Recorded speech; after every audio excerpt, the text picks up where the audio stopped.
Bueno, buenas tardes para todas y todos.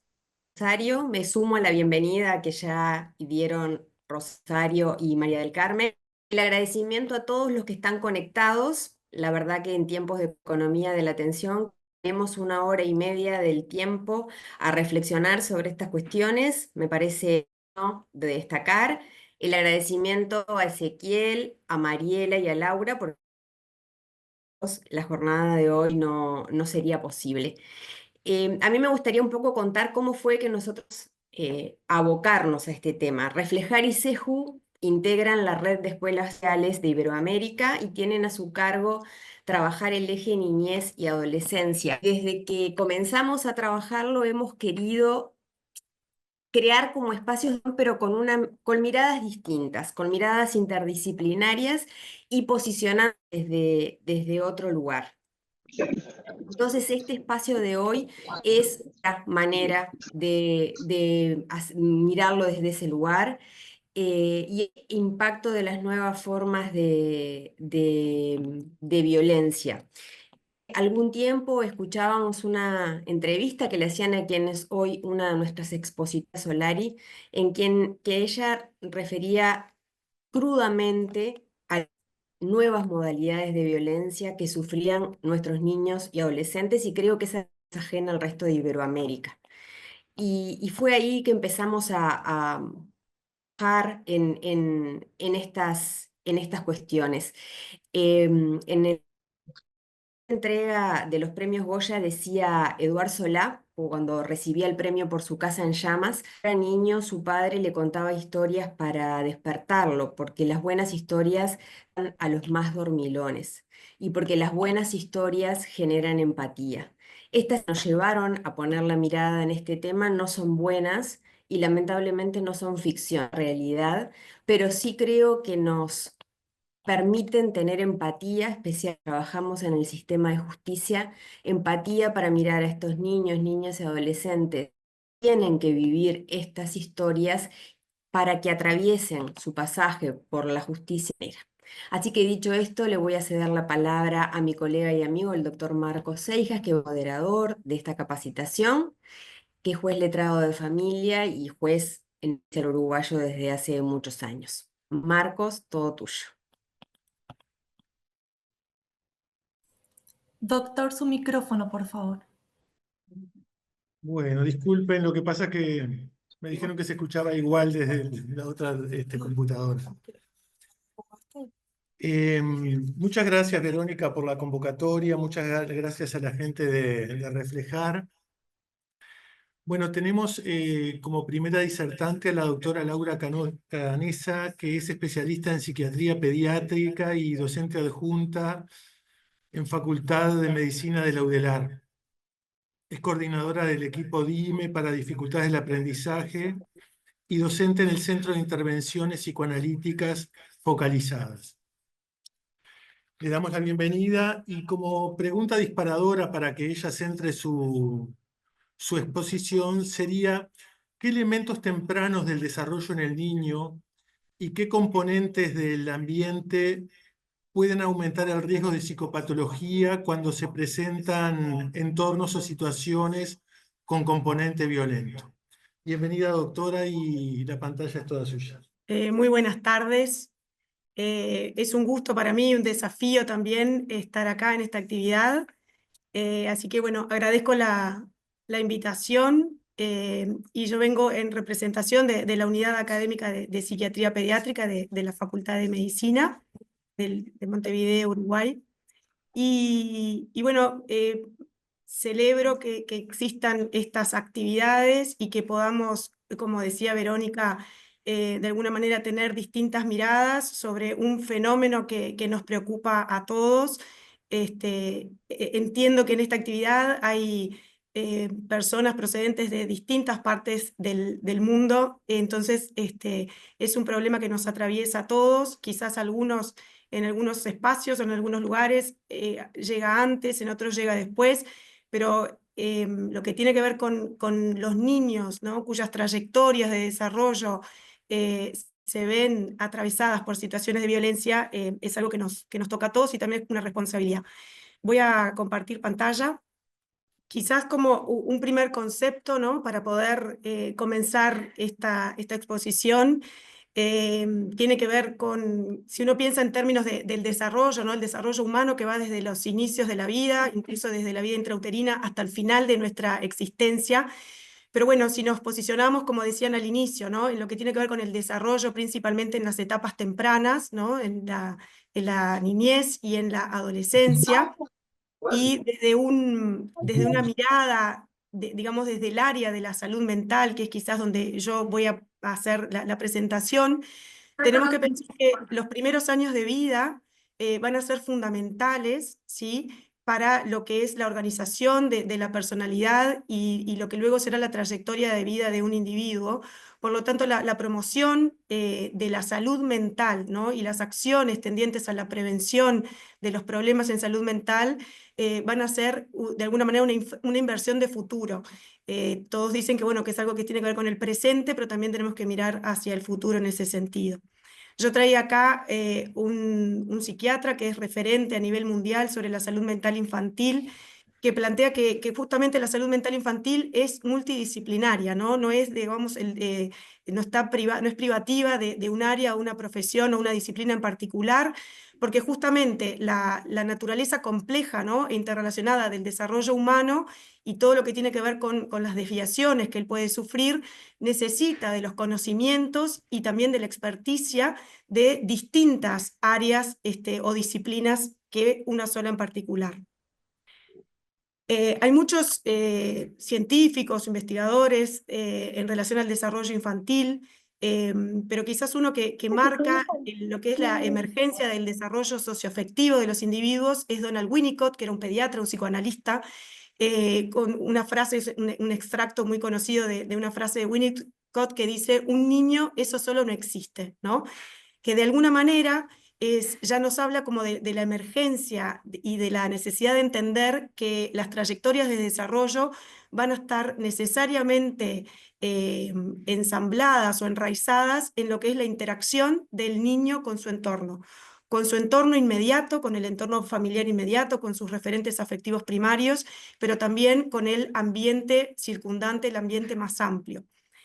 Hay un concepto que quisiera resaltar que tiene que ver con el concepto de la epigénesis, que alude a la interacción continua que se produce en términos de la carga genética que cada uno de nosotros trae, ¿sí? Como individuo, como parte de, digamos, de ser humano, y por otro lado, las distintas experiencias que va a transitar ese niño o ese ser humano emergente a lo largo de los primeros años de vida.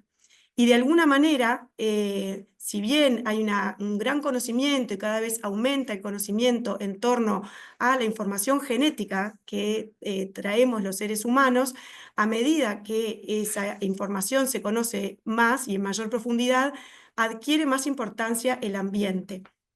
En el entendido que las experiencias, y sobre todo las experiencias tempranas, pero también a lo largo de la trayectoria de desarrollo de ese niño o de esa niña, van a impactar en lo que es, de alguna manera, la formación de su cerebro, la organización de su personalidad y el desarrollo psicológico ulterior.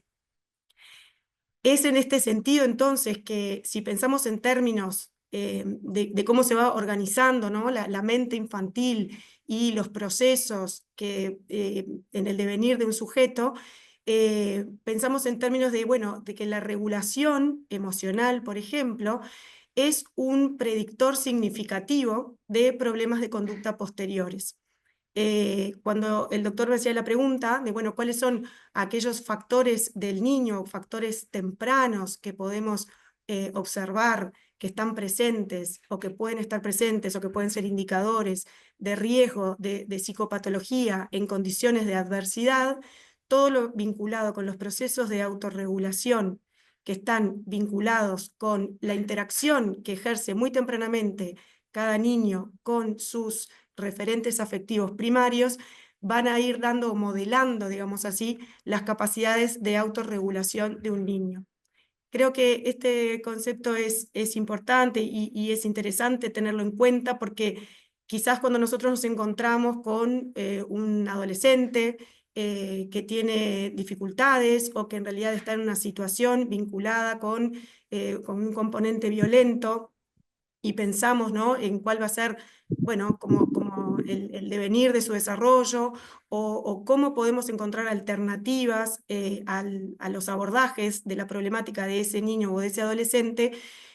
Para nosotros, los profesionales del área de la salud mental, por ejemplo, es importante acudir como a esa historia del desarrollo y tratar de ir hacia atrás y poder identificar cómo se fueron dando en esos primeros vínculos tempranos los procesos de autorregulación que le permiten a un individuo a lo largo de su vida poder ir de alguna manera siendo autónomo y decidiendo sobre el devenir posterior.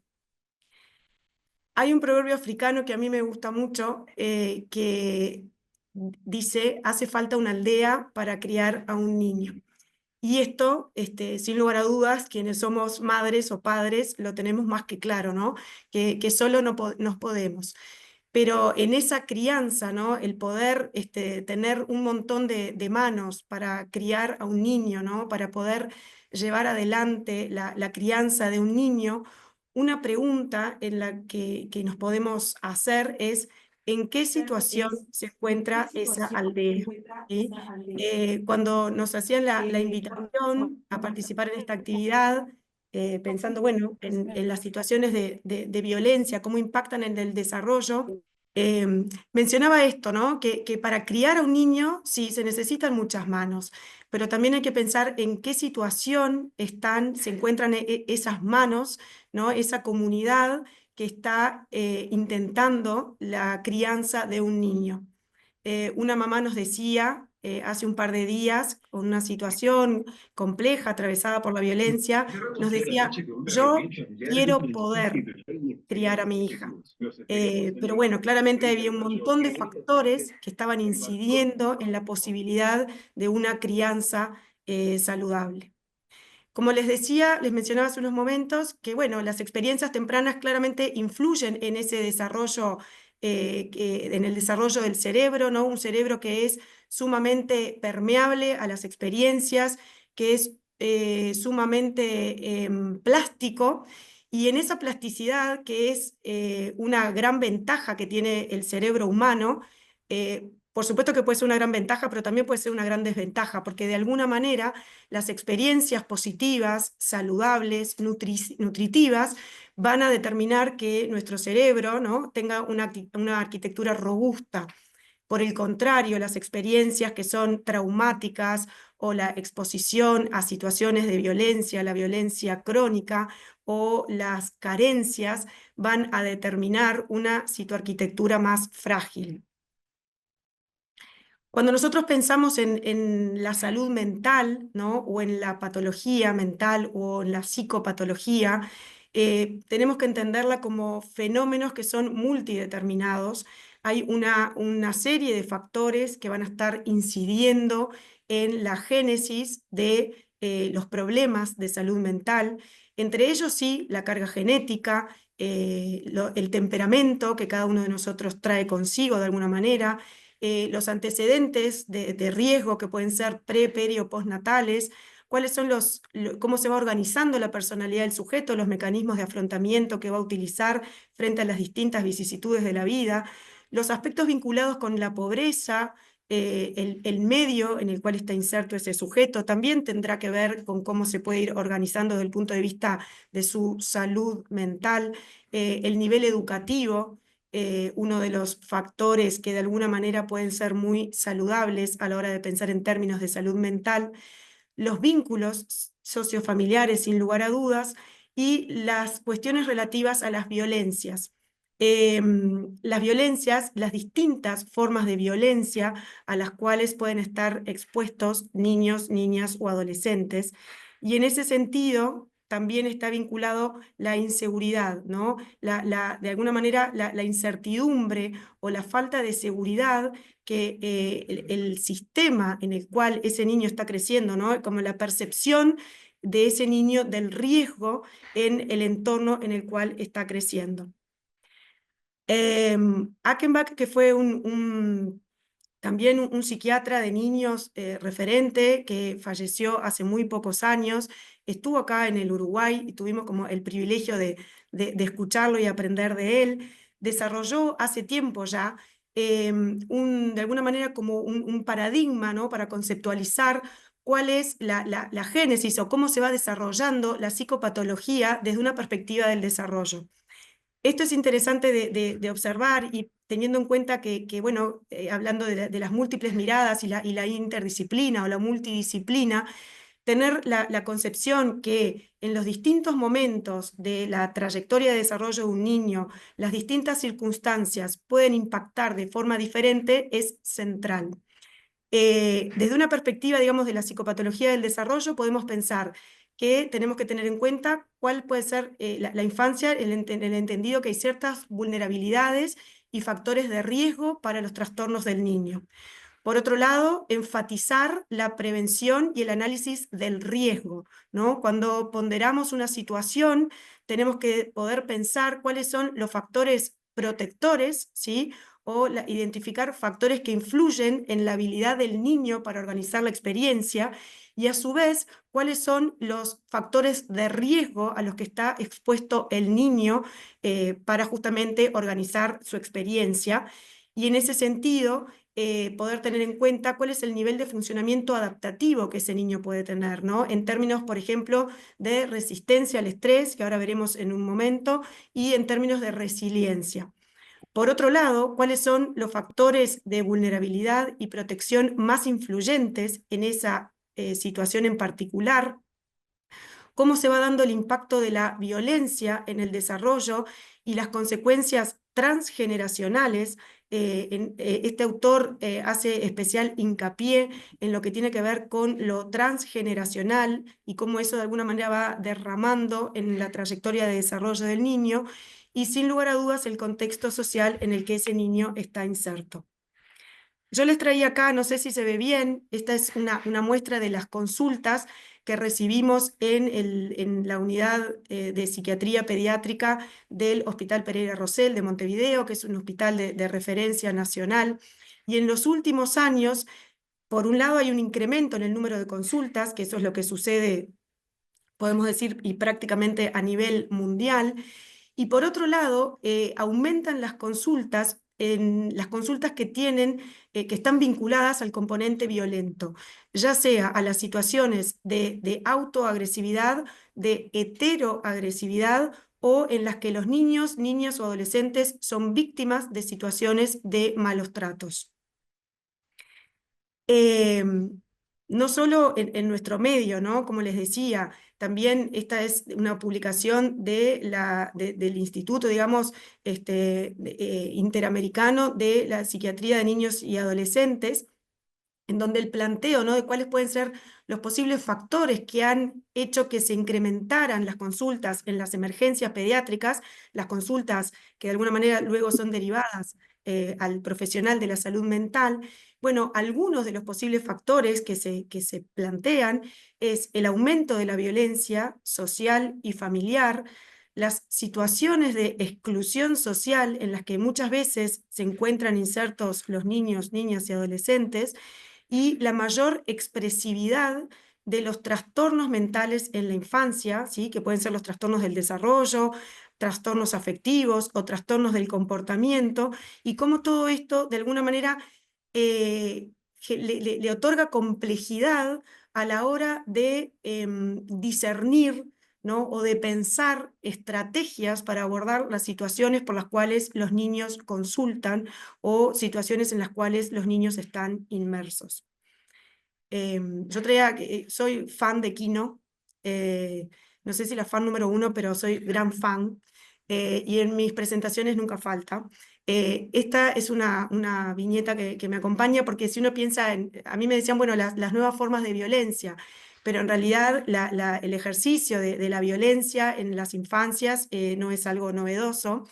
Y si pensamos en cada una de las situaciones, ¿no?, en que los niños están sometidos a formas violentas, bueno, son situaciones muy heterogéneas, que sin lugar a dudas son complejas, ¿no? No podemos tener una mirada reduccionista, que van a tener una gran repercusión, ¿sí? En los distintos niveles y en los distintos actores implicados, que también todas ellas van a tener aspectos médico-legales y dilemas éticos que nos van a cuestionar, y muchas veces nos van a cuestionar mucho, y también la dificultad en su abordaje. Generalmente no son situaciones de fácil abordaje y sencilla solución.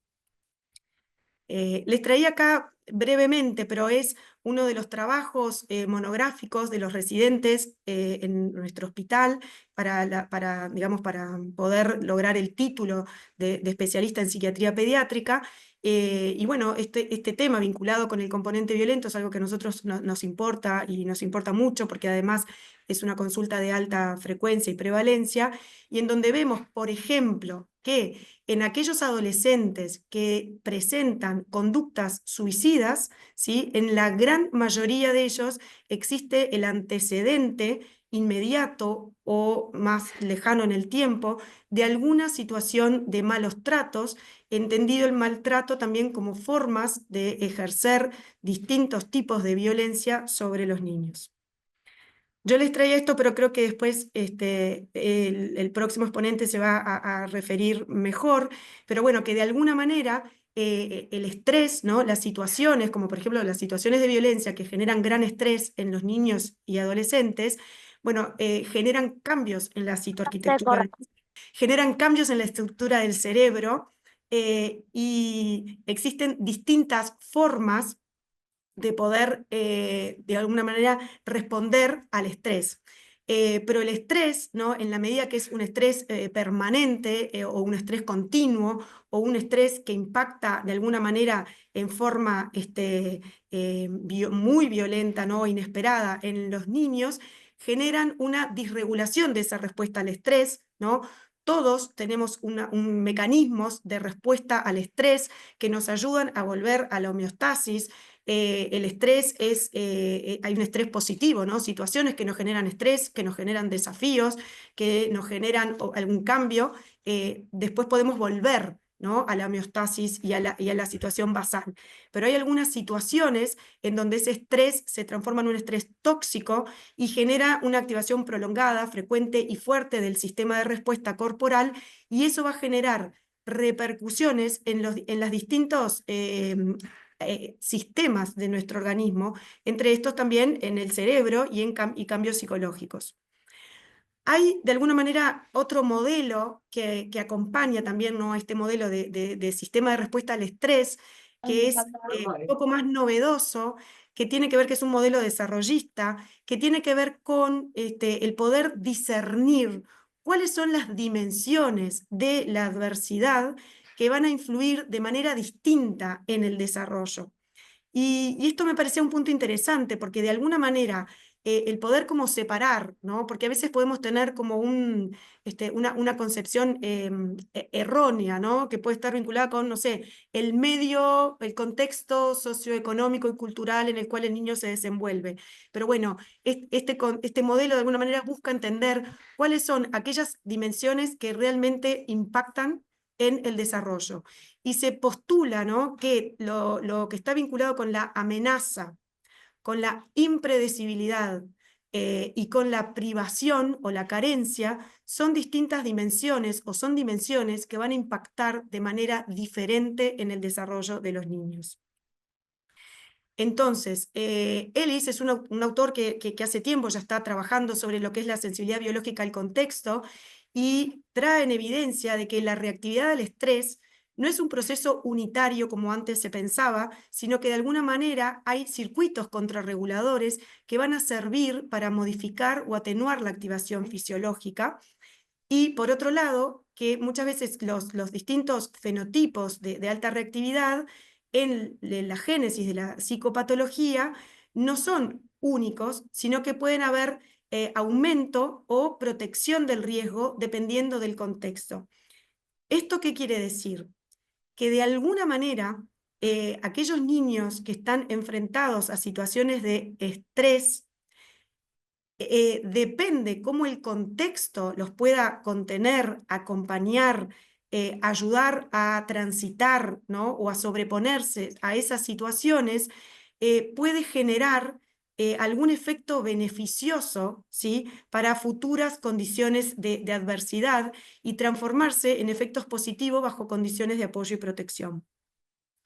Un ejemplo de esto puede ser que existen varios trabajos que dan evidencia de que hay una suerte como de especialización específica en aquellos niños que han sido, que están sometidos a situaciones, por ejemplo, de violencia recurrente, en donde tienen la capacidad, pero muy especializada, de identificar, por ejemplo, gestos de enojo muy rápidamente y mucho más rápidamente de niños que no están sometidos a situaciones violentas, y entonces le permite a estos otros poder reaccionar, ¿no?, tendiendo a la protección frente a situaciones novedosas.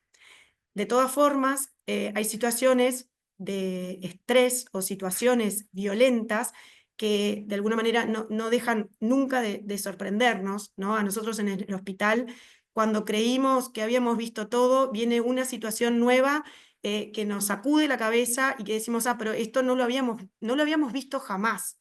Y esto se los digo en este tiempo, en este corto tiempo, digamos así. Bueno, esto ya lo vimos y al día siguiente esto no lo vimos. De alguna manera, estas situaciones que generan importante carga de estrés tienen una alta probabilidad de generar, por ejemplo, trastornos de ansiedad, trastornos del humor, trastornos de conducta, ¿no?, o el componente psicopatológico que puede ser muy diverso en su presentación.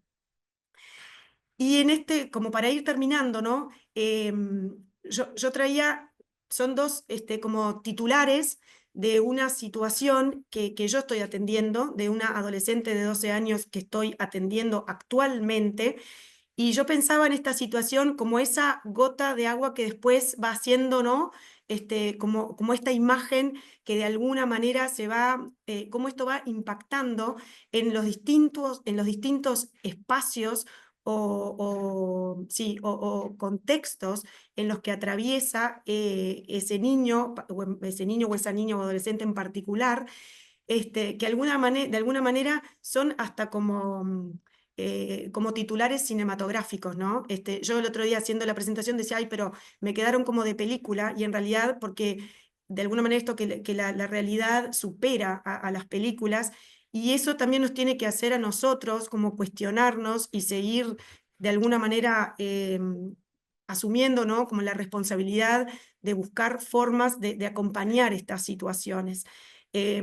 Hablábamos el otro día con Magdalena García Trovero, que es una referente también en nuestro país en todo lo que tiene que ver con situaciones de trauma y de trauma complejo en niños pequeños y en adolescentes, cómo la violencia comunitaria, ¿no?, estas situaciones que de alguna manera son como estas ondas que van acaparando, digamos, o van tomando distintos espacios o distintos contextos en donde los niños que viven situaciones muy traumáticas o de violencia muy importante se van desarrollando. Quería ir terminando con un aspecto que creo que de alguna manera es importante resaltar, que tiene que ver, si pensamos nuevamente en ese como paradigma de la psicopatología del desarrollo, un componente sumamente importante que hace a lo que tiene que ver con la resiliencia. La resiliencia entendida como esa capacidad de sobreponerse a las situaciones complejas que nos sobrepasan, pero además poder de esas situaciones, poder convertirlas en algo positivo, es algo con lo que no se nace ni se adquiere de forma natural, sino que debe ser trabajado y de alguna manera modelado, aprendido, compartido y estimulado al niño, y eso me parece que es un componente importante como un factor protector para esto. ¿Cómo abordar estas realidades? Creo que estoy un poco pasada de tiempo.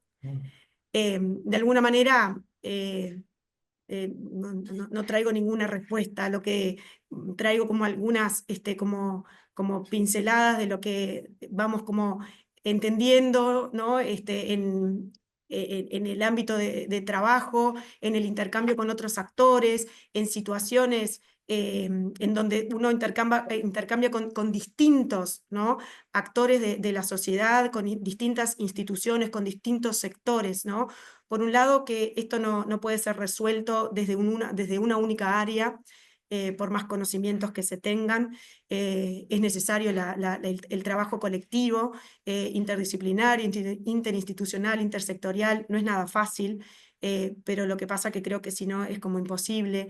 De alguna manera con miradas complementarias que puedan generar redes, buscando, ¿no? O generando políticas o echando a mano a las políticas existentes que buscan el cuidado y la educación temprana o los servicios de protección de la infancia, la salud mental de los adultos, el apoyo económico a las familias y a otras áreas, la prevención y atención temprana de la salud mental infantil como aspecto central del desarrollo en su totalidad, valorando el riesgo, ¿no? Esto que hacía yo mencioné hace un ratito, la cooperación entre los distintos niveles de atención en salud mental, por ejemplo, y dos aspectos que no son menores, que tienen que ver con justamente el cuidado del cuidador, ¿no? Para poder lograr y pensar, bueno, ¿cómo está esta aldea que cuida a este niño o que intenta ayudarlo a crecer saludablemente? Es necesario ofrecer espacios de cuidado y también los espacios de cuidado de los equipos.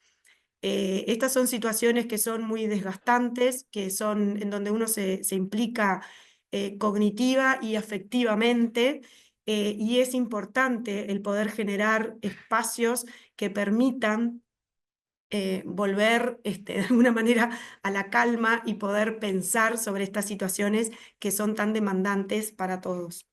El objetivo sería entonces promover entornos seguros y de apoyo y las relaciones estables y afectuosas que los niños necesitan. Muchas gracias. Bueno, Vamos a muchísimas dejar de gracias. ¿Me compartir. escuchan ahí con el micrófono de Laura? Sí, se escucha. Bueno, muchísimas gracias, Laura. La verdad que desde tu experticia y de tu ciencia ha sido muy clara para nosotros que somos operadores jurídicos y además tomar conciencia de que cuando un niño va a nuestro juzgado está ante una carga de estrés no solo porque tiene un problema en la casa, sino porque ese problema además llegó al juzgado y está el tema de la incertidumbre, el conflicto de las lealtades, el tema de si va a ir a otro lugar, si, con qué padre va a quedar, etcétera, etcétera.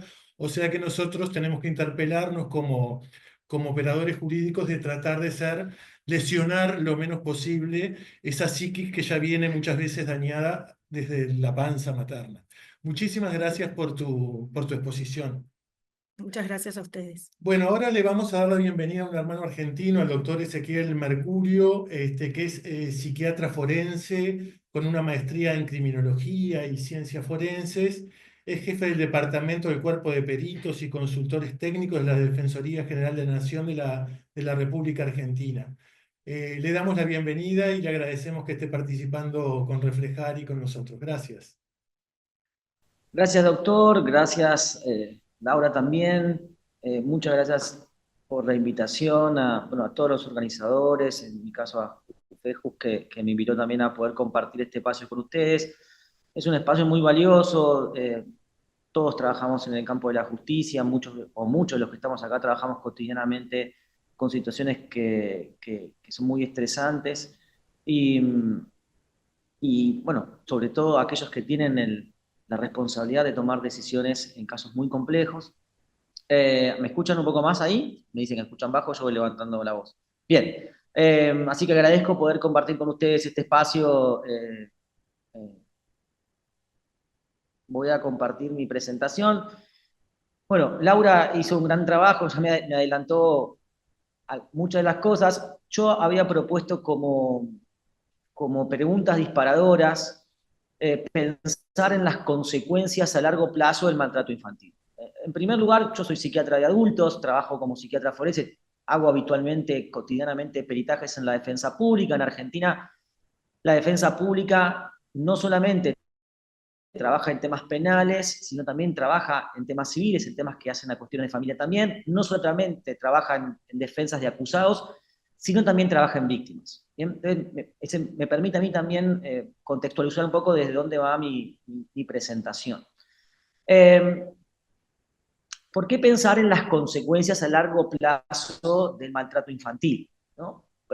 Como decía, yo trabajo con personas adultas y me interesaba traerles un poco esto que ya Laura había señalado, que es bueno, ¿cuáles son todas estas consecuencias en el devenir histórico de estos niños, niñas y adolescentes que llegan a la justicia en muchos casos en temas de familia, pero a veces no llegan?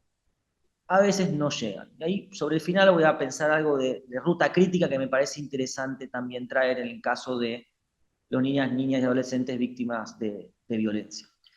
Yo trabajo con personas adultas y en la mayoría de los casos trabajo con personas acusadas, ¿no? Y cuando uno saca una foto de quiénes son las personas que llegan como acusadas al sistema de la justicia penal, ahí en América Latina y en la mayoría de los países hay indicadores muy comunes. En principio hablamos de varones, principalmente, jóvenes, donde están atravesados por una multiplicidad de situaciones que implican distintas formas de, en muchos casos, vulneración de derechos históricas, ¿no?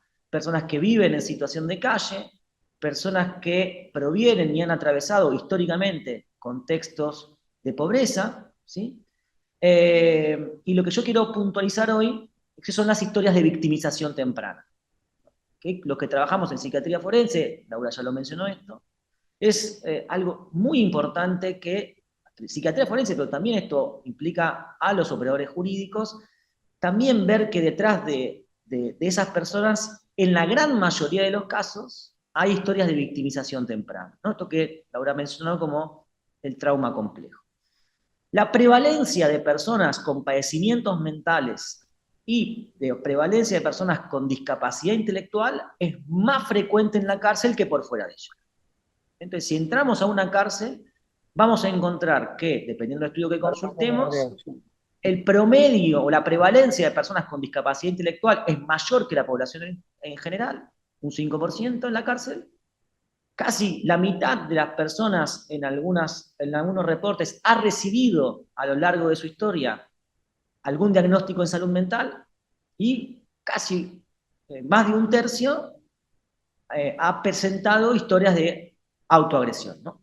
De alguna forma podemos empezar a delinear una relación entre lo que Laura comentaba y lo que yo estoy señalando. Digo, Laura explicaba las consecuencias en los niños y adolescentes en términos de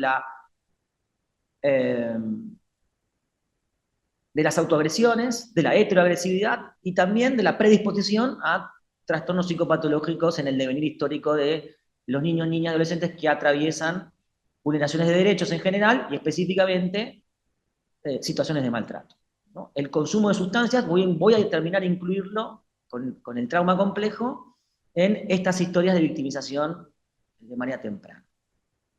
Hay estudios que vienen reportando de manera sistemática que las personas que están privadas de libertad, las personas acusadas, tienen una prevalencia muy alta, voy a insistir mucho con esto, de eventos altamente estresantes en su infancia.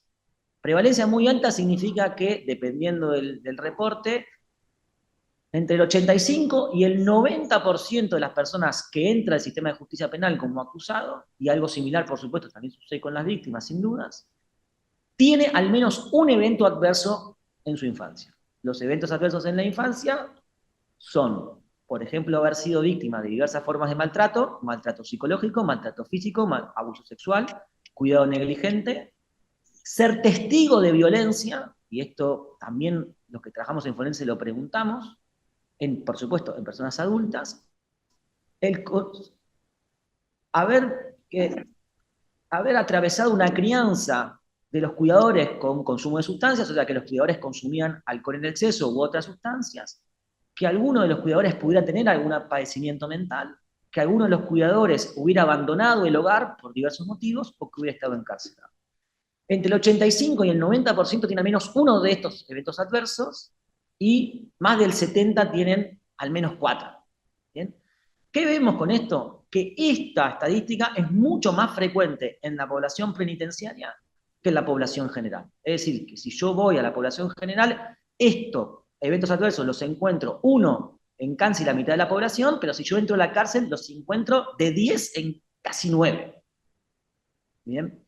Y como les decía, en algunos reportes, aproximadamente el 50% tiene al menos más de 4 eventos adversos en la infancia.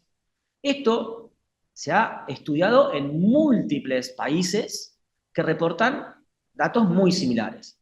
Esto no es una cuestión únicamente de América Latina o de la región del Río de la Plata, es un tema que atraviesa el sistema de justicia de manera muy transversal. ¿Bien? Y los reportes vienen mostrando que aquellas personas que han sido detenidas en más de una oportunidad, que han estado en prisión, tienen más eventos adversos. Como ven acá, aquellas personas que fueron detenidas más de 7 veces tenían más de 4 eventos adversos. Es decir, que cuanto más eventos adversos en la infancia, en este caso más tasa de prisionización o más frecuencia en la prisionización. Estos estudios, esto que yo mostré, son de cortes de Reino Unido, pero también hay estudios en América Latina, estudios hechos en población local, cuyos resultados son muy similares. Fíjense, este es un estudio hecho en Argentina que reporta lo mismo. El maltrato infantil, las diferencias de género y las implicancias clínicas y criminológicas en personas privadas de libertad, que trabajan en la cárcel y reportaron que el 90% de las personas que evaluaron, de 85 aproximadamente, tenían al menos un evento adverso. La correlación esto con el trastorno de personalidad y consumo de sustancias es muy alta. Y por eso voy a apelar esto que Laura había planteado, que es pensar en algunos casos que vemos como situaciones de trauma complejo, ¿no? De una interrelación en múltiples situaciones, algo que desde la perspectiva de género lo abordamos bajo el paraguas de la interseccionalidad, ¿sí? Es decir, una multiplicidad de situaciones de vulnerabilidad que se intersectan, más el género. Bueno, en el caso de, digo, en este caso estamos hablando de varones, pero que hay también una conjunción de situaciones que se van encadenando entre sí y que tienen en común, o como origen común, la relación que tiene, o las consecuencias que tiene el maltrato infantil en el largo plazo. Entonces, ¿es importante entonces recabar datos de maltrato infantil en personas adultas que llegan al sistema de justicia? Sí, porque lo acababa de contar recién, el 90% de las personas que veamos tienen al menos un evento adverso en la infancia, y como dijo Laura, esto en muchos casos no es sin consecuencias en la salud mental y en otras áreas que es lo que quiero compartir con ustedes, incluyendo el largo plazo, ¿no? Las consecuencias del maltrato infantil se pueden pensar en términos individuales, como señalaba Laura recién, en términos familiares, que también lo señalaba Laura, la complejidad que tiene y la comunidad en su conjunto, como explicaba bien, el desafío que esto tiene de no reducir en la mayoría de los casos. Ahora, en términos individuales lo que sabemos es que las consecuencias en el largo plazo de ese maltrato en la infancia y en la adolescencia se sostienen en múltiples áreas. En el campo de la salud física, de la salud mental, de la salud emocional, del comportamiento, del rendimiento intelectual y cognitivo. Sabemos que el maltrato infantil impacta negativamente en el desarrollo y en el rendimiento escolar. Laura decía, el aumento del estrés crónico. Un niño o niña que sufre victimización en el ámbito de su casa, que es por supuesto lo más frecuente, por parte de sus cuidadores, digo, sus cuidadores no siempre son los padres, tiene más probabilidad de rendir menos en la escuela, de prestar menos atención, de repetir y tener dificultades y problemas de aprendizaje, ¿no? Eso en términos del desarrollo o las implicancias cognitivas que esto tiene. También tiene más probabilidad de tener dificultades interpersonales con sus compañeros, que puede ser explicado de múltiples formas, y tiene más probabilidad de abandonar la escolaridad. Y en el largo plazo, todo esto va a impactar negativamente en el desarrollo económico y en el empleo. Y particularmente esto impacta de manera diferenciada y más severo en el caso de las mujeres. Ahora, esto en términos de rendimiento intelectual y académico, pensando ya en la salud mental, los niños y niñas que atraviesan infancias maltratadas, bajo las distintas formas, insisto, no solamente es maltrato físico, violencia sexual, violencia psicológica, sino cuidado negligente, probablemente, según lo que reportan la mayoría de esos estudios, el cuidado negligente es la forma más frecuente de maltrato infantil y la más invisibilizada. Todo esto, digo, y no es de manera diferenciada, esto me parece importante también señalarlo, no es que una forma de maltrato infantil tiene mayor impacto que sobre otra. Las distintas formas de maltrato infantil impactan negativamente generando una mayor predisposición a, como decía Laura, alteraciones psicopatológicas, también en el largo plazo. No solamente en esta etapa evolutiva, sino también en el devenir de estos niños, niñas, después en su adultez. Tienen más probabilidad de tener depresión, ansiedad, consumo de sustancias, trastorno de estrés postraumático, trastorno de personalidad y autoagresiones. Hoy, a todo eso nosotros, cuando hay una situación altamente estresante, eventos adversos sostenidos a lo largo del tiempo, prolongadamente, como decía Laura, a esto nosotros hoy lo configuramos como un trauma complejo. ¿Bien? Que en el ámbito forense, por lo menos local, todavía no ha incidido lo que creo que lo que la realidad nos muestra de las infancias maltratadas y las consecuencias. No es tan frecuente que nosotros veamos todavía estas perspectivas del trauma complejo en los casos forenses, lo suficiente, digamos. En el ámbito de la salud física general, también se ha reportado que el maltrato infantil correlaciona con alteraciones nutricionales, en las distintas formas, tanto aumento de peso como diabetes, malnutrición. En el ámbito del comportamiento y las conductas, se puede presentar no solamente con la psicopatología de síntomas que llamamos interiorizantes, como ansiedad y depresión, sino también síntomas exteriorizantes. Laura hablaba de la autoagresividad. Pero también hablaba de la heteroagresividad. Y sabemos y vemos por los reportes que hay una correlación muy alta entre el maltrato infantil y la violencia en el largo plazo. Y esto quiero ser muy claro, no estamos reduciendo a que maltrato infantil igual violencia o heteroagresividad en el futuro, pero es un dato, es algo a correlacionar y a pensar también como estrategias de prevención. Los síntomas exteriorizantes pueden ser, bueno, desregulaciones, como decía Laura, también pensando el consumo de sustancias, los problemas interpersonales, los problemas de conducta y la violencia interpersonal. El haber sido víctima de malos tratos en la infancia también aumenta el riesgo de victimización. No solamente aumenta el riesgo de tener conductas exteriorizantes, como consumo de sustancias, heteroagresividad, por ejemplo, sino también el riesgo de ser víctima. Probablemente, si bien esto ofrece múltiples explicaciones, esto puede aplicarse también en términos de el aprendizaje social de la violencia, el círculo de violencia y otras explicaciones que podrían vincularse con esto.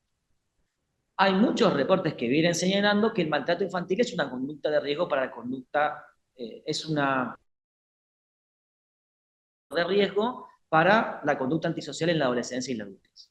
Y como les decía, hay múltiples estudios que vienen señalando que el haber sido víctima de maltrato infantil aumenta el riesgo de ser detenido por hechos violentos y no violentos en el largo plazo. De hecho, para la evaluación de riesgo de violencia futura, ¿sí? Ya desde hace tiempo, hay uno de los factores de riesgo históricos que tiene que ver con la victimización temprana. No estamos, insisto con esto, no quiero reducir la idea de que la victimización temprana va necesariamente a derivar en conductas antisociales, pero me parece que podemos pensarlo en términos de estrategias de prevención de manera temprana, ¿sí? Y que nos permitan también analizar los fenómenos posteriores de la violencia de una manera un poco más compleja, ¿no? Esto que también decía Laura de una manera es, bueno, hemos pensado que los sujetos violentos es solamente en términos individuales, alguien que individualmente llega a eso, ¿no? Y creo que esto le da la complejidad de, bueno, de cómo intervenir socialmente en esto, que muchas de estas personas que nosotros vemos después en el ámbito de la justicia penal, lo que vemos detrás de eso son historias de victimización temprana de una manera muy prevalente. ¿Bien? ¿A qué me refiero de manera muy prevalente? Esto, si nosotros preguntamos y vemos detrás de esas historias, lo que vemos es padres alcohólicos, padrastros o cuidadores alcohólicos que ejercían violencia contra su pareja y los niños en ese caso de esas formas de violencia, los cuidadores que ejercían violencia física sobre estas personas, que en algunos casos, digo, llega a situaciones que pueden ser muy extremas, siempre pensando que la violencia física es muy extrema, pero digo, no nos estamos refiriendo a alguien que se portó mal y lo pusieron en penitencia, ¿no? O sea, las situaciones llegan a sucede en la mayoría de los casos es las situaciones de invisibilización de esas historias de victimización, tanto en la infancia como en la adultez. Digo, esos niños, al igual que la mayoría de los niños que sufren victimización, pasan en la mayoría de los casos desapercibidos. Desapercibidos en muchos casos frente a los sistemas educativos, frente al sistema de salud. Digo, cuando llega el sistema de justicia ya es porque en algún momento a los otros dos sistemas intervinieron. O salud eso la denuncia, de los niños atraviesa por esta ruta crítica tan descrita para casos de violencia de género, que también se ven como obstáculos de qué manera los jóvenes y los niños tienen recursos para poder salir o comunicar situaciones de violencia. Esto que decía el doctor recién, la lealtad que en definitiva le deben hacer bueno, ¿qué pasa si yo le comunico a alguien que estoy sufriendo violencia? Me van a sacar de mi hogar, me voy a quedar solo, me van a poner a disposición de otros. Entonces digo, esto, digamos, en muchos casos que no podemos en general identificar tempranamente situaciones de victimización en la infancia, insisto, no solo me refiero a conductas violentas, sino me refiero a cuidado negligente como la forma más frecuente de maltrato, hace que esta invisibilización en la infancia. ¿Cuál podría ser el impacto en la justicia? Bueno, esto probablemente cada uno pudiera pensarlo en el ámbito del mismo trabajo, ¿no? En primer lugar, por supuesto, pensando en las víctimas, ¿no? Cuando llega una víctima al sistema de justicia, no, pensar cómo han sido las historias de victimización actual y también las históricas, para poder explicar también esto que también ya se adelantó Laura, bueno, la transmisión intergeneracional de la violencia, el círculo de la violencia, la identificación con el agresor, el síndrome de indefensión aprendida, digamos, una serie de fenómenos psíquicos que permiten explicar, bueno, muchas situaciones cotidianas que vemos en el campo de la justicia. Que sin esas explicaciones, históricamente, y seguro que a través de prejuicios y sesgos, en muchos casos, se ponía sobre la víctima por qué no realizó determinada acción o situación si estaba atravesando. Y creo que en el caso de los niños, cuando llegan a adultos y han atravesado situaciones de victimización, se suceden los mismos prejuicios y estereotipos. Ahora quiero decir unas palabritas sobre eso, sobre el final. Y en el caso de las personas acusadas, eventualmente, estas historias de victimización temprana, pensándolo complejo, es decir, la consecuencia psicopatológica en el largo plazo es el trauma complejo, eventualmente podría dar un debate o análisis sobre una discusión de menor culpabilidad. El maltrato infantil tiene consecuencias sostenidas en el tiempo, ¿sí? Y que exceden por lejos esta etapa evolutiva de la niñez y la adolescencia, y que se sostienen en muchos casos en la adultez también. Tienen más probabilidad de tener síntomas exteriorizantes, como señalaba, síntomas interiorizantes como depresión, ansiedad, consumo de sustancias, alteraciones o desregulaciones emocionales y conductuales, etc.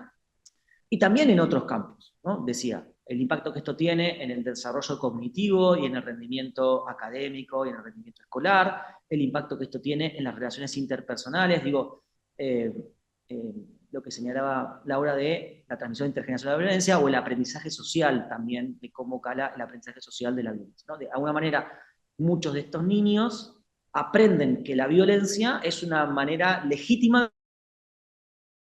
de resolver los conflictos. O sea, y esto trae consecuencias muy negativas en el largo plazo. Para esos niños que después serán adultos y se relacionan con otros, ¿no? Y entonces los recursos que han aprendido en esta socialización es que la violencia es una manera legítima para resolver esos conflictos, y, bueno, nada, intergeneracionalmente esta transmisión también de esta forma de aprendizaje. Y me interesaba particularmente pensarlo en ruta crítica, ¿no? Al menos yo, donde trabajo, nos hemos encontrado en algunos casos, cuando exponemos estas situaciones de victimización, que el sistema de justicia en muchos casos nos repregunta a nosotros esto de, bueno, ¿pero dónde le consta a usted? Digo, que esto fue así, ¿no? ¿Hizo la denuncia en alguna oportunidad? ¿Hay denuncias de esto? Bueno, la pregunta ahí que yo me hacía cuando suceden estos casos es, ¿le podemos pedir a ese niño, o sea, yo estoy viendo un adulto de 25, ¿le podemos pedir a este adulto de 25 como tenía 6, 7 años y estaba en su casa, alcoholizado, golpeaba a su madre, lo golpeaba a él, Su madre después lo golpeaba a cintazos. ¿Le podemos pedir a ese niño de 7 años que vaya a la escuela y diga, mi madre me da cintazos, mi padre llega borracho y violenta a mi madre? O sea, ¿le podemos pedir eso concretamente? Y creo que ahí tenemos un gran desafío en términos de estrategias tempranas de intervención. Digo, ¿de qué manera nosotros podemos identificar situaciones que implican victimización en el ámbito escolar, en el ámbito de salud principalmente, pero no solamente ahí, en el ámbito social de manera más amplia, ¿no? En los clubes, en los deportes, el rol que tienen en la socialización otras instancias que exceden el ámbito familiar nuclear. Te digo, pensar también esto, ¿no?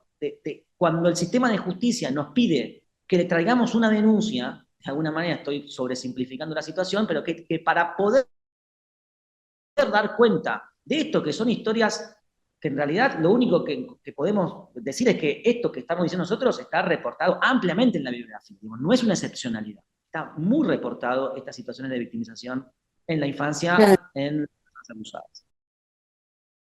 Pensar en que vamos a poder traer una denuncia formal de ese niño cuando tenía 6 años, bueno, me parece que ahí lo que nos serviría traer es esta idea de la ruta crítica, como digo, pensada y desarrollada desde perspectiva de género, como aquellos obstáculos que tienen que atravesar las mujeres para poder salirse de la violencia, bueno, pensar también en cuáles son los obstáculos que los niños, niñas, adolescentes que atraviesan situaciones de victimización tienen que atravesar para poder salirse de eso, y los mayores desafíos que tienen, en este caso, niños que no tienen el desarrollo y las herramientas personales para poder, obviamente, acudir a situaciones de auxilio de la misma manera que podrían eventualmente tener los adultos, sabiendo que aún en personas adultas existen, ¿sí?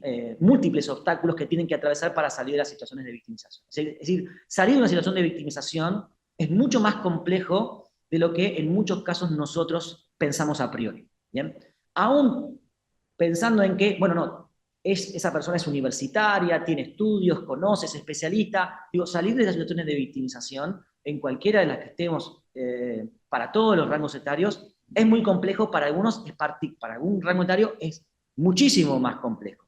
Básicamente, por supuesto que mientras más pequeños los niños, mucho más mayor riesgo, ¿no? Porque mucho menos posibilidades tienen, por supuesto, de poder verbalizar, poder identificar situaciones de violencia personal, ¿no? Digo, por eso, mientras más pequeños, mucho más riesgo hay aún. Bien, creo que, no sé si me pasé con el tiempo, de mi lado, muchísimas gracias por la invitación, ha sido un gusto para mí compartir con ustedes.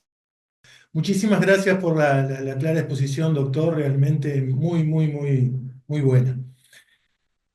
Bueno, ahora para finalizar le vamos a dar la palabra a la licenciada Mariela Solari Morales, que es la directora de la Unidad de Atención y Protección de Víctimas y Testigos de la Unidad Especializada en Género de la Fiscalía General de la Nación de acá de Uruguay. Es trabajadora social, es magíster en educación y en evaluación. Bienvenida, Mariela, y como para ir rompiendo el hielo, te voy a hacer una preguntita. ¿Cómo las disciplinas de la salud mental, medicinas y sociales aportan a las decisiones en este contexto, tú que estás trabajando en un lugar donde se adoptan decisiones muchas cotidianamente? Bienvenida. Bueno, muchas gracias, doctor Seijas. Y bueno, un gusto estar con los colegas que hablaron antes, con Laura y bueno, para los que no saben, con Laura y el equipo de ella del centro hospitalario trabajamos mucho, así que es un gusto haberla escuchado y bueno, y con Ezequiel un gusto conocerte. Bueno, y gracias por la invitación, gracias Verónica por la invitación del CEJU. Voy a hacer ser última es un problema de muchas cosas, porque la gente ya está cansada y quieren ir a cenar, así que voy a tratar de ser lo más concisa posible. Hay cosas que no voy a repetir, sino que voy a retomar de las presentaciones anteriores. Y bueno, mi enfoque va a tener que ver más con el área social de estas problemáticas que venimos hablando. Lo primero, hacer 3 o 4 apuntes porque van a estar a lo largo de la presentación. El primero es, como dijeron los colegas que estuvieron anteriormente hablando, el tema de la violencia lo voy a trabajar desde la trayectoria en la vida de las personas. Los que estamos en el sistema de justicia nos toca trabajar con las personas que en algún momento son víctimas, pero esa misma persona en algún momento puede ser indagado por un delito o puede ser la mamá que no sabe cuidar, el papá que no sabe cuidar, y así queda estigmatizado en la comunidad. Y como decía Ezequiel, esto tiene que ver con la trayectoria de vida de las personas. El sistema de justicia le toca intervenir en una foto, ¿no? Y en esa foto, que es por un hecho puntual que se hace la denuncia, por el sistema de protección o por el sistema penal, muchas veces queda sesgado al hecho concreto y la dificultad que existe, y acá parte de la respuesta a la pregunta que me hacía el doctor Seijas. Creo que justamente el poder analizar la realidad de la violencia en este contexto le exige al sistema de justicia escuchar a otras disciplinas, pero no solo en el carácter como históricamente muchas veces está como el del perito forense, que está acá una radiografía, sino en esto de poder recomponer la trayectoria que lleva a la persona a ese lugar y a ese momento.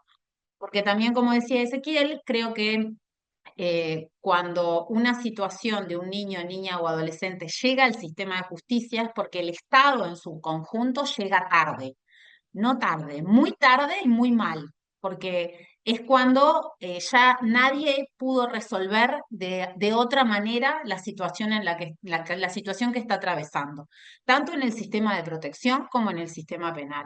Entonces creo que es inevitable dos cosas. Una, la revictimización, porque ya está dada, y nos toca como recomponer algunas partes del daño, no solo del daño que ya existe, sino el daño que generan las instituciones del Estado, por la omisión, porque muchas veces los niños, como se decía hoy, quedan como invisibles, y cuando llegan al sistema de justicia el daño está acumulado en una trayectoria de vida. Entonces es inevitable poder tener una mirada de otras disciplinas que ayuden a comprenderlo. Y lo otro que quería traer es esto que tiene que ver con las distintas disciplinas en diálogo con la justicia. Lo traigo ahora al principio y lo voy a traer al final. Me parece que las nuevas realidades de las violencias hacen que el lugar que muchas veces se le pone a la justicia es como un lugar mágico, a veces por desconocimiento, a veces por no saber qué otra cosa hacer y que lo decida alguien que tiene más autoridad y ahí hay una limitante muy importante, una limitante para... Doctora, su micrófono se silenció. Sí, no sé por qué.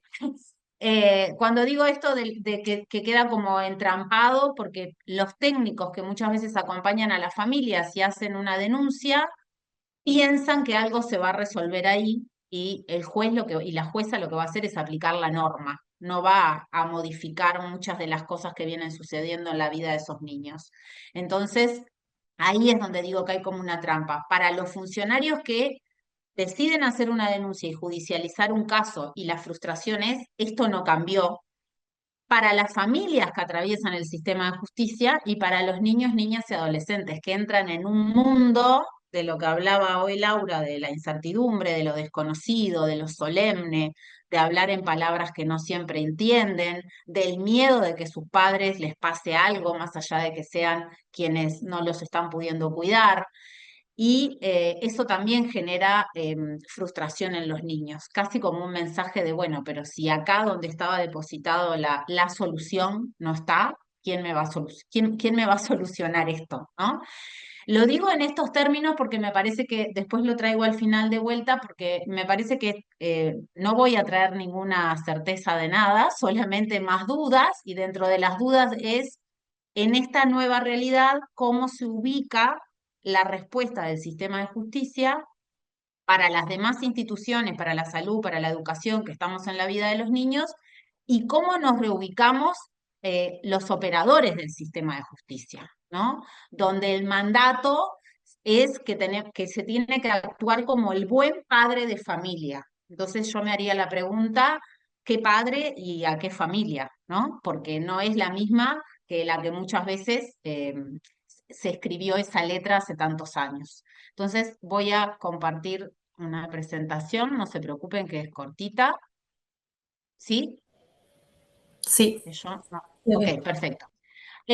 Lo primero que quería puntualizar es esto, hoy Laura lo decía también, La violencia hacia los niños, niñas y adolescentes es es histórica, ¿no? Desde que la letra con sangre entra en la educación y a los niños, las familias avalaban que en los centros educativos a los niños se les agrediera físicamente, hasta tener que pensar que en todos nuestros países exista una normativa específica que prohíbe el castigo físico como forma de educación. O sea, eso tiene que estar en una norma para que las personas que educamos a los niños podamos comprender que no es la forma, que el castigo no es la forma de educación. Entonces, siempre existió la violencia hacia los niños.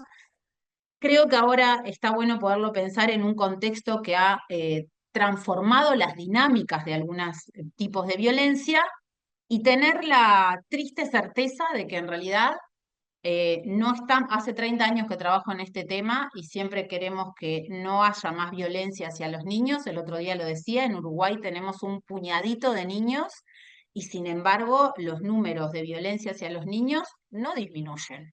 Entonces tenemos que poder pensar cómo de verdad transformar algunas variables de los modelos de respuesta, que es en algo que me voy a meter.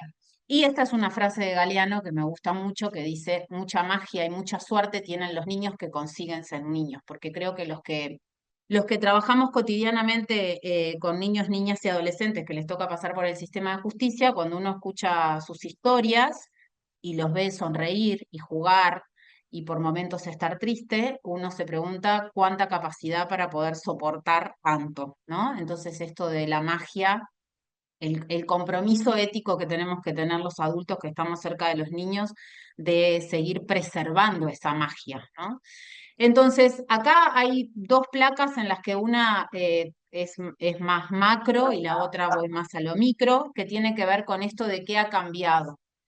Y hoy Laura hablaba de la relevancia de los contextos en los que los niños se desarrollan. Uno de los cambios tiene que ver con las transformaciones en las estructuras de la familia. Esto es un fenómeno regional y mundial. La estructura básica de la familia, mamá, papá, papá proveedor y mamá cuidadora, es una estructura que cambió por otras formas y por otras formas de cuidado. Eso ha tenido en algunas familias capacidad para recomponer eso y en otras familias, por distintas variables, que algunas tienen que ver con lo socioeconómico, pero en otras tienen que ver con lo cultural, no se ha logrado distribuir el tema del cuidado y de los roles dentro de la familia, ubicando a los niños en lugares más vulnerables. Un apunte sobre esto tiene que ver con cómo va cambiando en la estructura de las familias y en las vidas cotidianas de las familias de todos los niveles socioeconómicos, los roles que tienen que ver con el cuidado, con el manejo de la autoridad que tienen los adultos en la familia y la puesta de límites. Acá, en la puesta de límites, es donde entra uno de las variables que hace a la violencia y la forma abusiva de poner esos límites o la negligencia, que me parece importante destacar que la negligencia no es solo en los contextos de extrema pobreza. La negligencia es una de las formas de violencia que en los últimos años también tenemos en todos los niveles socioeconómicos y tiene que ver más con esto, con la dificultad del manejo de la autoridad y la puesta de límites. Y lo voy a resumir en una frase que hay un autor uruguayo, Marcelo Oñar, que habla de esto de cuando los adultos no cumplimos la ingrata función de poner el límite y nos pasamos para el lado de que somos más amigos, ¿no? Y acá hay un problema que también tiene que ver con una forma, no de la violencia física, sino que tiene que ver con la ausencia de algunos roles que también pueden transformarse en abusivos y violentos de otra naturaleza, ¿no? Lo otro que ha cambiado tiene que ver con los escenarios educativos y la inclusión y cómo en esos espacios muchas veces aparecen nuevas formas de violencia o nuevas formas de visibilizar la violencia que se dan en los espacios educativos. Y una de las violencias en las que me quiero centrar, hoy Laura traía lo de la violencia comunitaria, tiene que ver con básicamente los niños transcurren su vida en la familia en los centros educativos, la salud es la otra institución que tiene presencia en la vida de los niños, y en el barrio o en la comunidad. Acá uno de los aspectos relevantes es tener en cuenta que en los barrios, en las comunidades, se generan, algo que hoy decía Laura, históricamente los barrios muchas veces eran comunidades de crianza, donde los vecinos también criaban a los hijos de los vecinos y donde los niños eran los niños del barrio.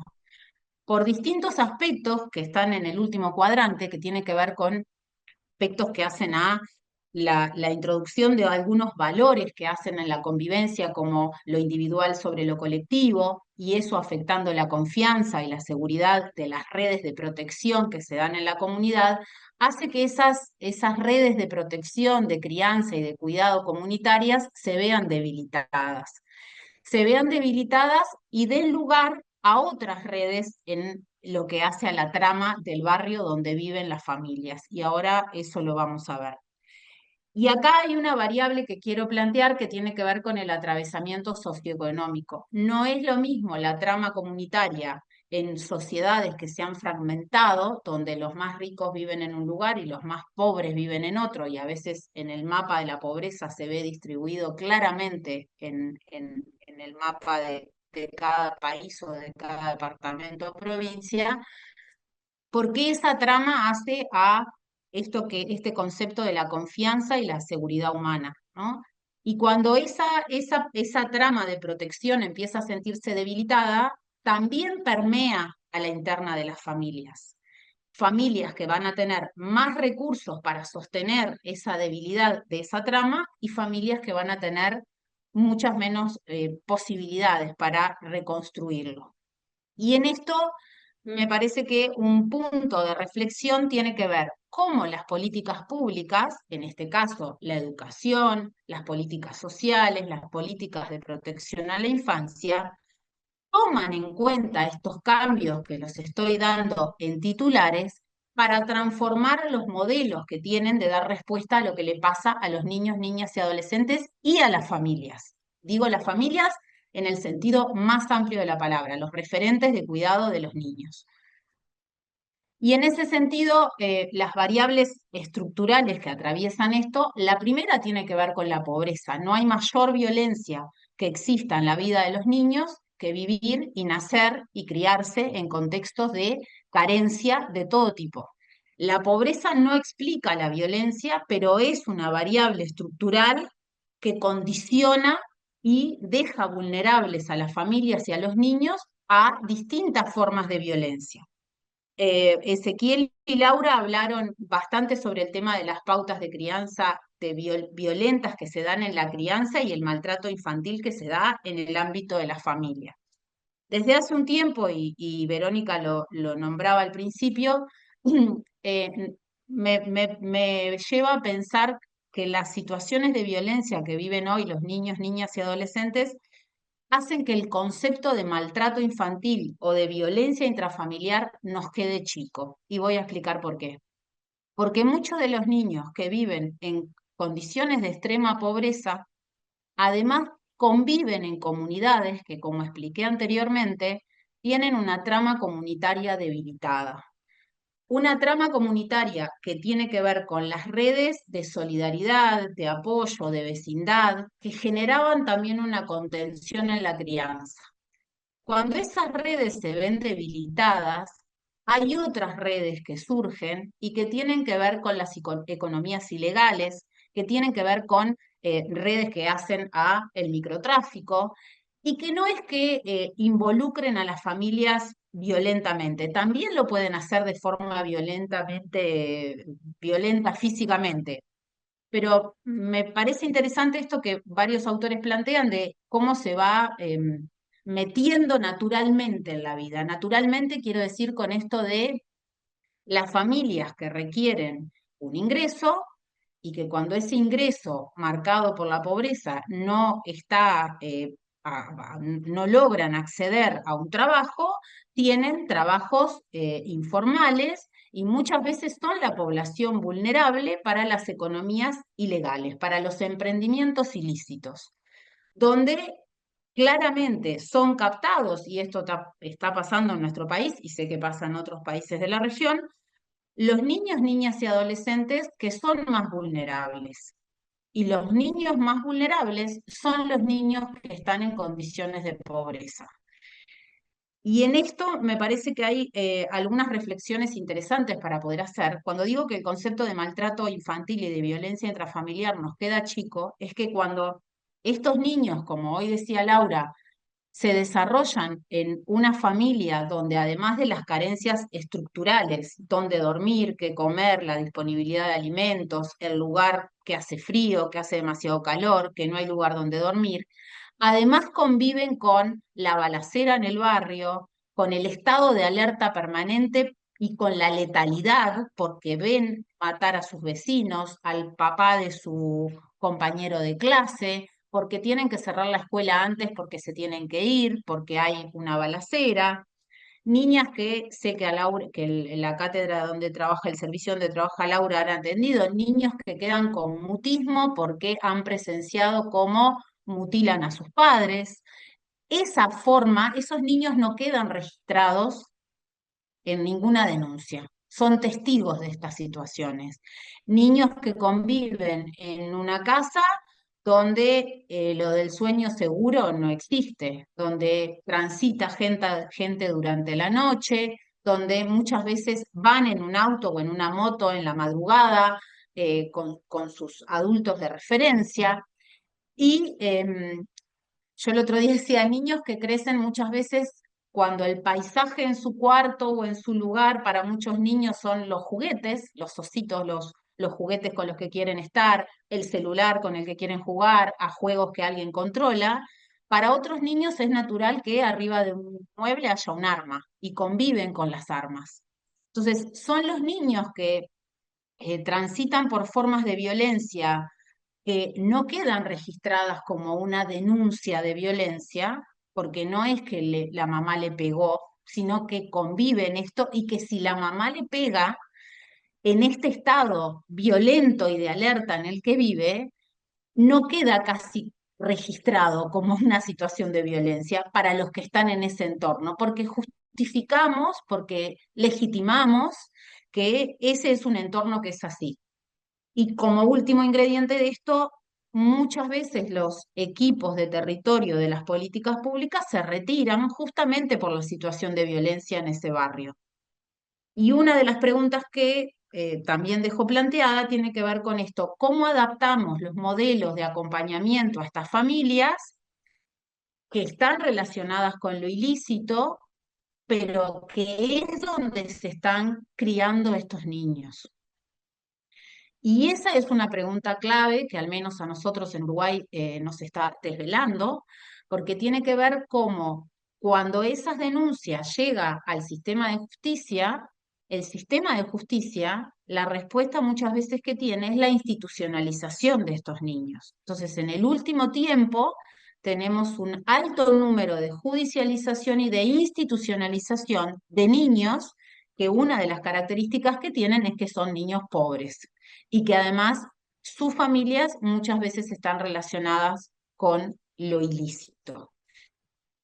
Y el otro punto que nos parece también que en el último tiempo ha pasado es el incremento de mujeres que están privadas de libertad con sus hijos, o las familias que los niños quedan a cargo de otros adultos porque su papá y su mamá están privadas de libertad y asisten a ver a sus papás y a sus mamás a la cárcel como parte de su vida también natural.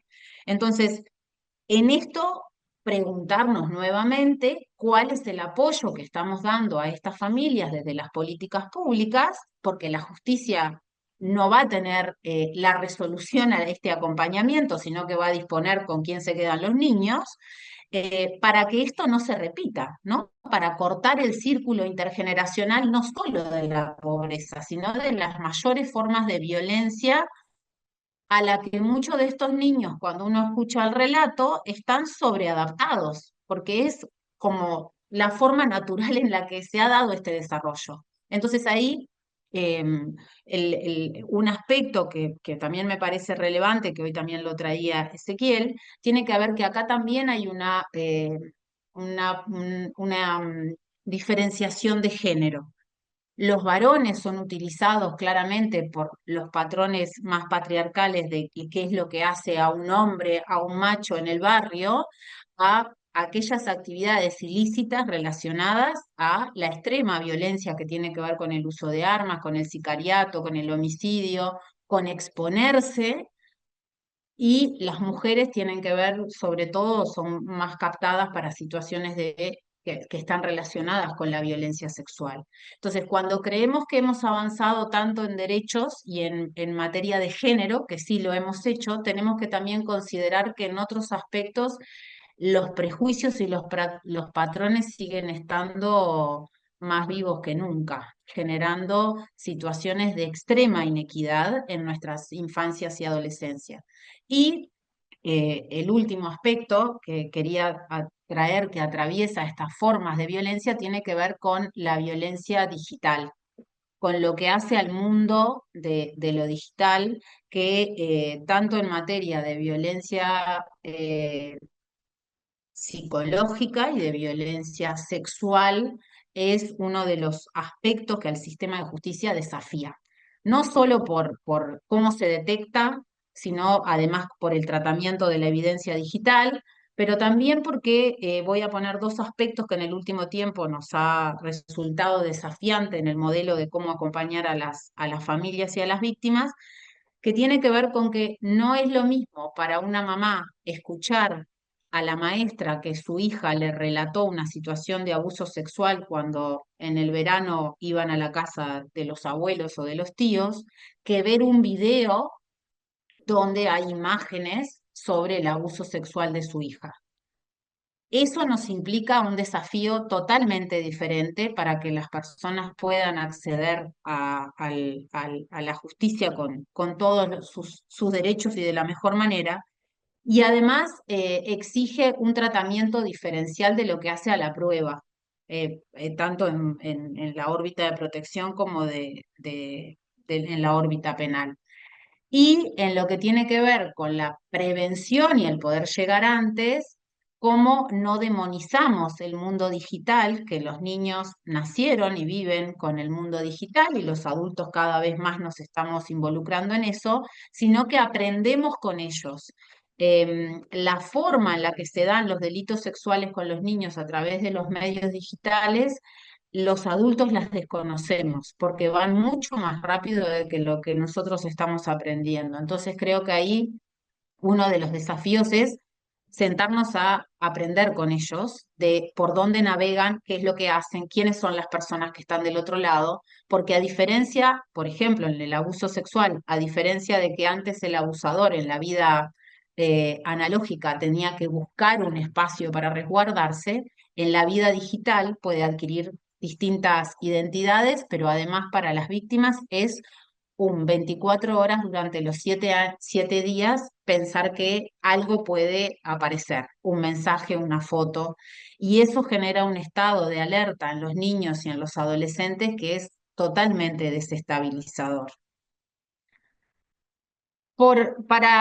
Bueno, hasta acá algunas de las apuntes que quería traer sobre las nuevas dinámicas de la violencia, o por lo menos algunas de las preguntas que nos tenemos que hacer frente a hechos bueno, que todos los días llegan al sistema de justicia. No lo había hablado antes con Laura, pero coincidimos totalmente que el paradigma de la resiliencia es uno de los paradigmas que nos ayuda a entender cómo algunos de estos niños sobreviven, sobre todo psíquicamente y físicamente a estas situaciones.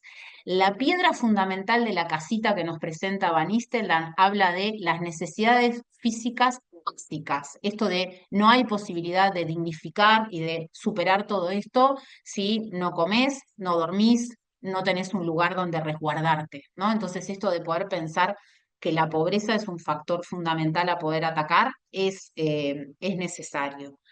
Eso no nos tiene que dejar ciegos de que las situaciones de violencia se dan en todos los niveles socioeconómicos.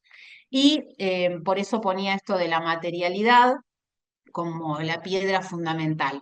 Pero el siguiente paso y el cimiento tiene que ver con la aceptación fundamental de la persona. Y ahí es donde creo que esto de cuando nos preguntamos por qué los niños o los adolescentes son muchas veces captados por estas redes que tienen que ver con lo ilícito, es porque, aunque nos suene loco, es un lugar donde encuentran reconocimiento, donde se sienten valiosos, donde sienten que son importantes, donde hay una mirada del otro que los valida y los expone a un alto riesgo, pero los valida. Donde muchas veces son niños y adolescentes que cuando van por la calle son mirados con desprecio, son los que se los echa de la escuela porque se portan mal, son los que en la casa los tratan mal. Entonces, en esos espacios, aunque están en riesgo, muchas veces encuentran lo que creen que es un espacio de seguridad y confianza, incluso de protección, ¿no? Entonces, ¿cómo, para pensarlo del otro lado, lo que está en mayúscula tiene que ver con lo que tenemos que fortalecer y construir, que es el apego, la vida en familia y la comunidad de crianza? Y cómo cuando esto llega al sistema de justicia, no agudizar la desconfianza, la desprotección y que los niños, niñas y adolescentes no se sientan valiosos, queridos e importantes, sino que justamente el mensaje tiene que ser el reconocimiento, ¿no? Y lo difícil que muchas veces se hace encontrar adultos de referencia cuando esto llega al sistema de justicia, en esto de reconstruir la vida en familia. Sabemos, y los estudios nos muestran, que los niños que están institucionalizados tienen mayor dificultad de desarrollo que los niños que viven en familia, y los niños que viven con sus mamás en el sistema carcelario aún tienen mayores dificultades. Entonces, el cómo fortalecer la vida en familia, cuando digo la vida en familia, no importa la forma, no importa el vínculo sanguíneo, sino la vida en comunidad familiar, ¿no? Que permita a los niños sentirse valiosos, importantes y queridos. Y que para eso, si tenemos situaciones de pobreza o como tenemos en Uruguay, se requiere apoyar mucho a los adultos de referencia que a veces tienen 20 años y vienen de una trayectoria de violencia. Y por último, como verán, tengo más preguntas que respuestas.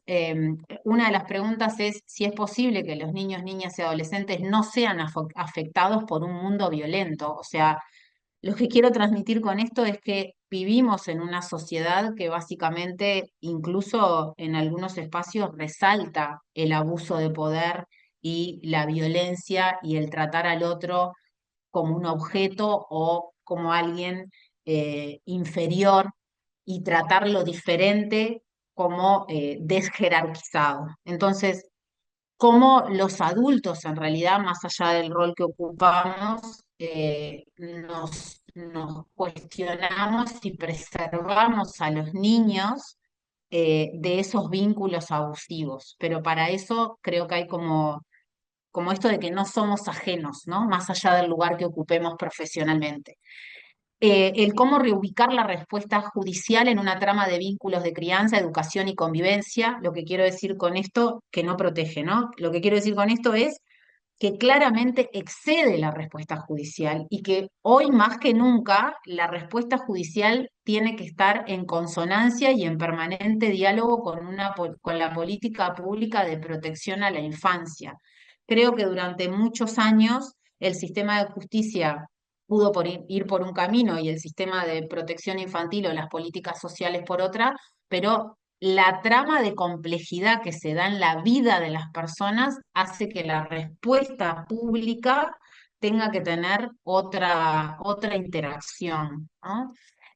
Bueno, esta pregunta que hacía, ¿puede la justicia imponer la protección, imponer por decreto, por sentencia, cuando la trama familiar, institucional y barrial no cuenta con apoyos para reconstituirse? Hay autores que hablan de las instituciones que están rotas, ¿no? Si llenamos, si completamos los lugares de los hogares de protección con niños que van a estar lejos de su familia y no fortalecemos los vínculos familiares, también dejamos a los niños en un lugar institucional de desprotección con la idea o con la magia de decir, bueno, pero está en la institución que tiene que brindar la protección. Bueno, y esto de cómo fortalecer el maternaje y el paternaje y las comunidades de crianza. Y lo que decía al principio, que lo vuelvo a repetir, creo que muchas veces se deposita en el sistema de justicia una solución mágica por el desconocimiento. Desde la unidad de víctimas de la Fiscalía trabajamos mucho en esto de la alfabetización jurídica que plantean las reglas de Brasilia. A mí me gusta más decir esto de la educación sobre la justicia, de cómo los operadores que trabajan con las familias, educadores, maestros, médicos, entienden y conocen cómo funciona el sistema de justicia, cuáles son las normas cuando uno hace la denuncia, qué es lo que va a pasar y qué es lo que se puede esperar.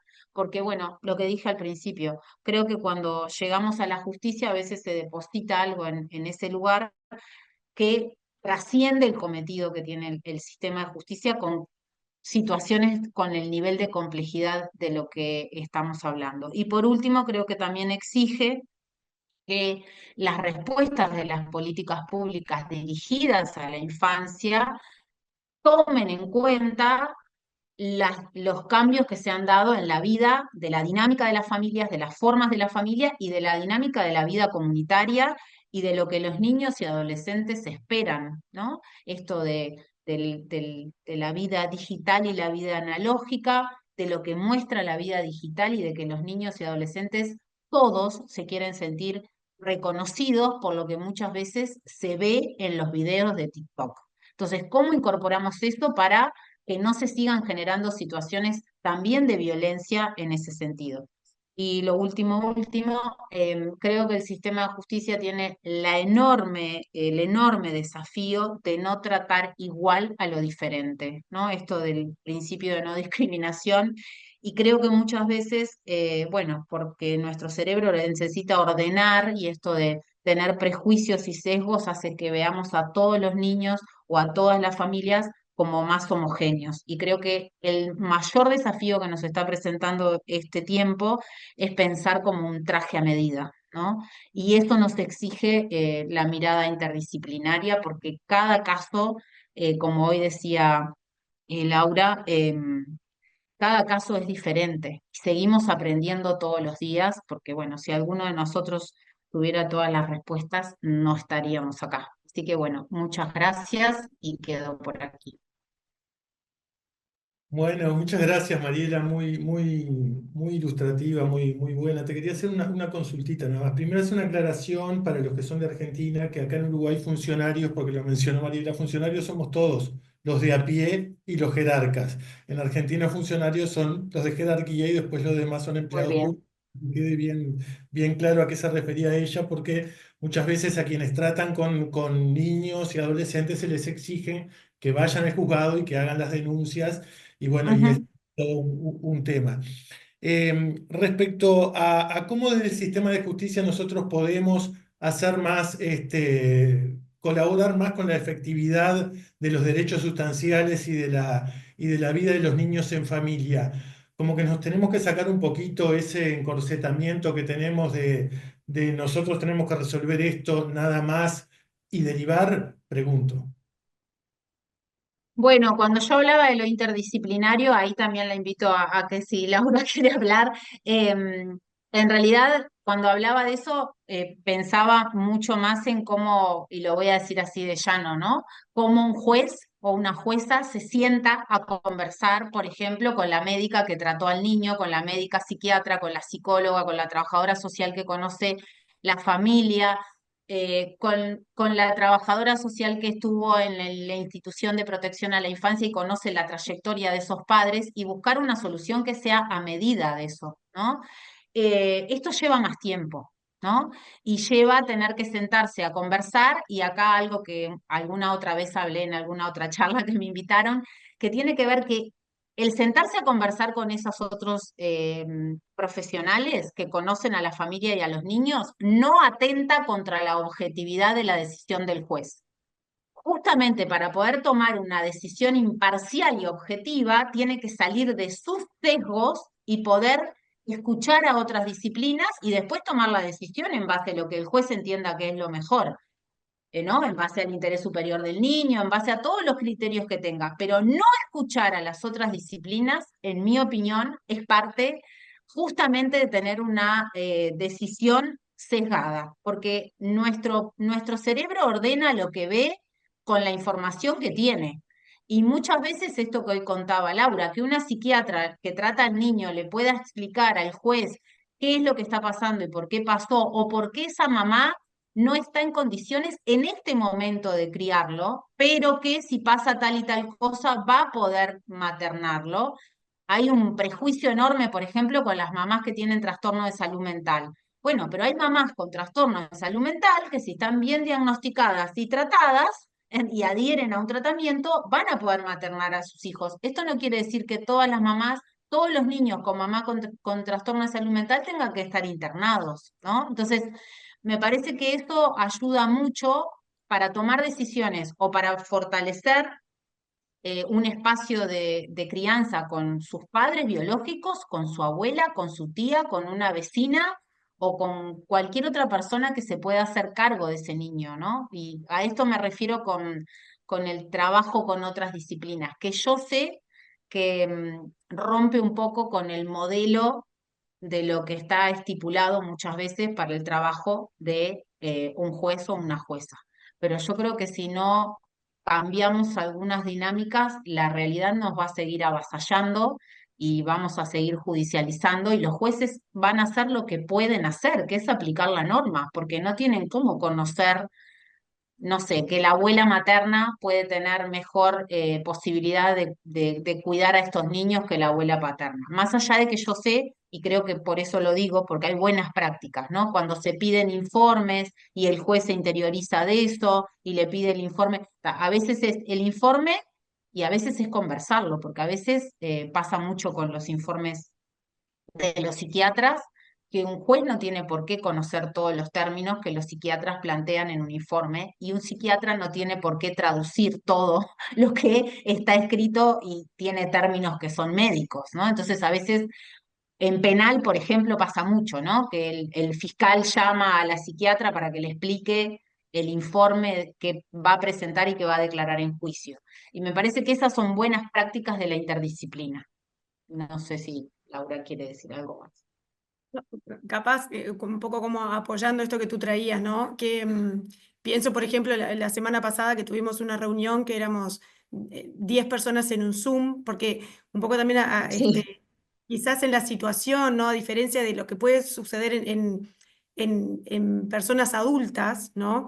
En niños tenemos que pensar de los distintos espacios en donde que el niño transita, ¿no? Y es ahí que nos encontramos entonces agentes de la salud mental, agentes de lo educativo o lo socio-recreativo, los espacios terapéuticos, y escuchar todas esas voces que no es tampoco tan fácil lograr acuerdos o las miradas pueden estar sesgadas.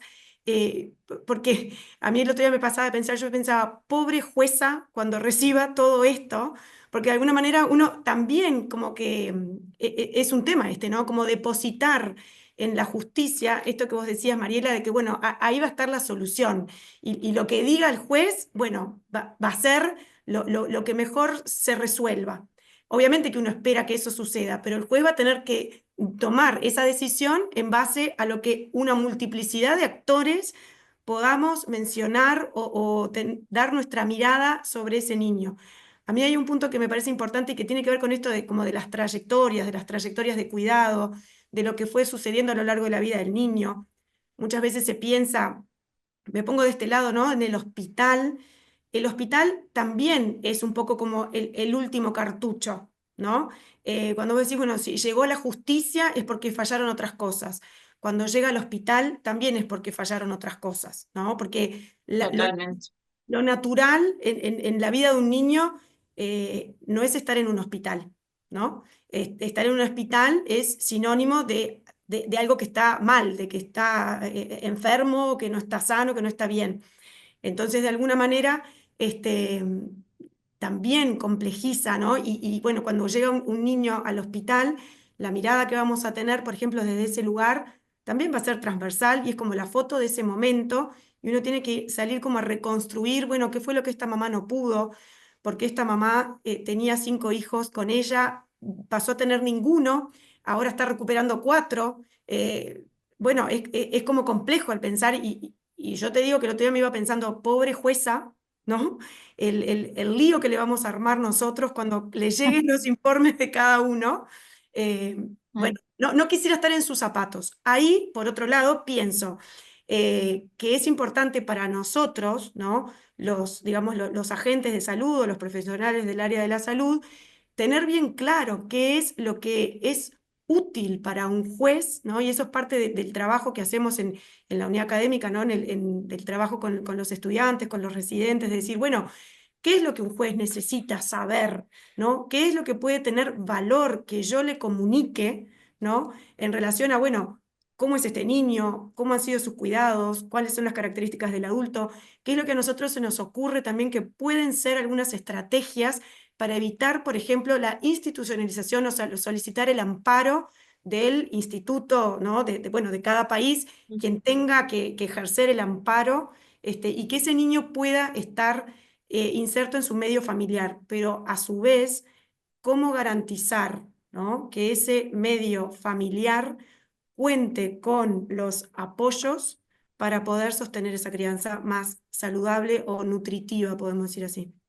Sí, yo solo 2 cosas más. Una que me parece que esto de que cómo los jueces tienen esa información para que las decisiones que van a poner en la sentencia después se sostengan. Porque yo puedo tener ideas maravillosas de cómo esta familia puede hacer tal cosa o cómo este niño, pero si no lo puede sostener después la familia o no puede adherir o no hay un servicio que lo reciba, no va a funcionar tampoco. Entonces, por eso también me parece que más allá del personal que pueda tener el juzgado, personal técnico, psicólogo, trabajador social, aquellos que están involucrados con la trayectoria de ese niño, como decía Laura, la maestra, la psicóloga que lo trató, esa información es muy valiosa y hay que poderla incluir, ¿no? Y lo último, me parece que en la formación de los profesionales, las disciplinas que no somos del derecho, tendríamos que tener muchísima más formación en derecho, porque creo que eso